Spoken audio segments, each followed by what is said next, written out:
এই মুহূর্তের একটি বড় খবর, মালগাড়ির সঙ্গে ধাক্কায় লাইনচ্যুত হাওড়া মুম্বাইগামী ট্রেনের 18টি বগি, দুর্ঘটনায় মৃত 2। এএনআই সূত্রে খবর, মঙ্গলবার ভোর 3:45 নাগাদ ঝাড়খণ্ডের চক্রধারপুরে ভয়াবহ এই ট্রেন দুর্ঘটনাটি ঘটে। এই দুর্ঘটনায় অন্তত 2 জন মারা গেছেন বলে খবর।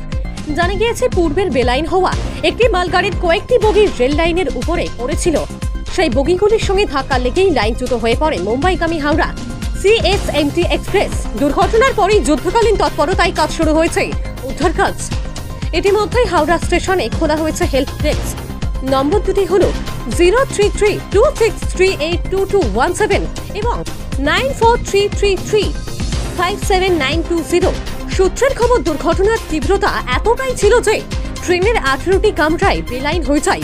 দুর্ঘটনায় আহতদের হাসপাতালে পাঠানোর ব্যবস্থা করা হয়েছে। প্রায় 20 জন যাত্রী আহত হয়েছেন বলে খবর। এখনো পর্যন্ত আহতদের মধ্যেও কয়েকজনের অবস্থা আশঙ্কাজনক, চলছে চিকিৎসা।